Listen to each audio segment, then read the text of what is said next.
Alright, I'm here with Ben. Hi, Ben. And I'm playing against Khorne. Just Khorne in general. Yeah, it's Khorne. So take us through your list.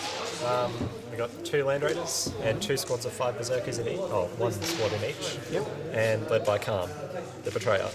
All pretty much bare bones, just Dozer Blades and Dirge Casters. That's it.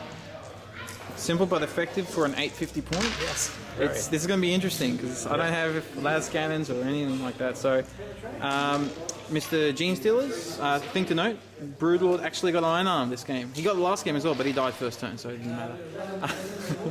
And Flying Hive Torrent base. Yes, my Flying Hive Torrent took a dive and broke. He is over there.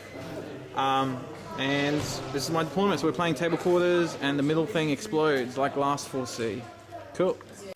Alright, so game 2, and I'm playing against a very interesting list here. I've got 2 Land Raiders. So I just talked about in the first game how 1 Land Raider I can't really touch. Well, guess what? I now have 2 Land Raiders. And I've got to say, my opponent, he was fantastic, and it was a really fun game to play.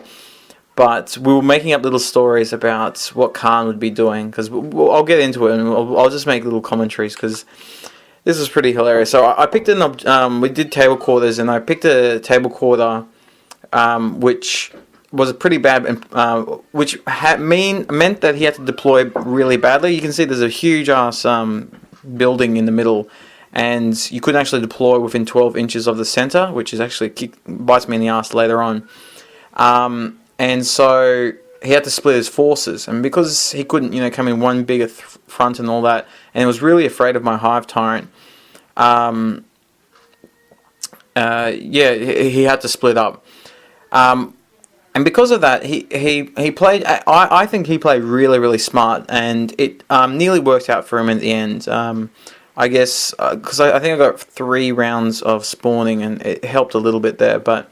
He was very afraid of my Broodlord, who had Iron Arm, but in the end it really didn't make a difference. But yeah, you can see here, he's moving backwards. So Khan is in that Land Raider at the top left-hand corner, and all through it we're just saying, Khan right now is so pissed off at the driver. He's saying go forward and kill things, and the driver's going backwards. And we just kept on making little commentaries like that. We're just saying... Khan's going, if you don't go forward, I'm going to kill you. And eventually, because he moves forward turn 4, so no one got first blood until turn 4 when Khan finally gets out and starts slaughtering things. But turn 4, we reckon that Khan got the shits and killed the driver, took over driving himself, and drove forward and said, that's it, I'm going. Anyway, so I hide my Hive Tyrant behind that building because he already took 1 wound. Actually, no, he took 2 wounds, and I actually regened 2 of the wounds throughout the game from, what's it called? It's from the It Will Not Die one, from the Biomancy spell. Anyway, yeah, so for me, there's 3 objectives, 1, 2, 3. I'm just going to hold and cap the objectives, wait until he's doing it. Turn 4, he pounces, and he just drives forward, jumps out with Khan and his boys. And I made a little mistake here. I knew that he was going to come in there, so I actually moved my Gaunts back, but I didn't move him far enough. If I moved him maybe 2 more inches back, he would have fouled that charge, and he wouldn't have got first blood. So that was a little bit of a mistake on my part.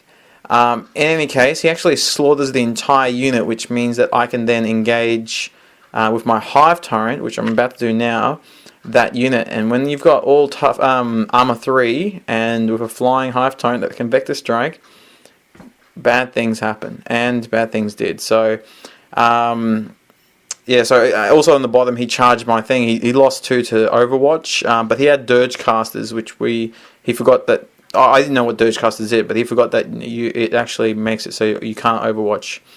So something for him to remember next time. But my Hive Tyrant, he rolls for 4 hits on the Vector Strike, takes out 4 guys, and then takes out another 1 or 2, I think, with his shooting. So good times all around. And Khan and his boys, Khan and his sergeant, that's all that's left in that top bit. Jump in. One jumps in the Land Raider, the other one takes out one of the units. He's now, because we're playing the Big Guns Never Tire mission, He's using his Land Raiders to cap objectives, but you can't actually contest the objectives with the Land Raider. That's something we were talking about before near the end, and he didn't know about that one.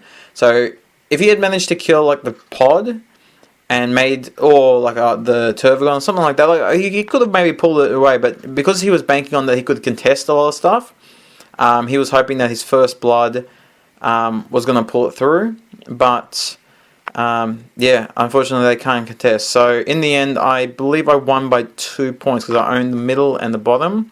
So that was worth 3 points.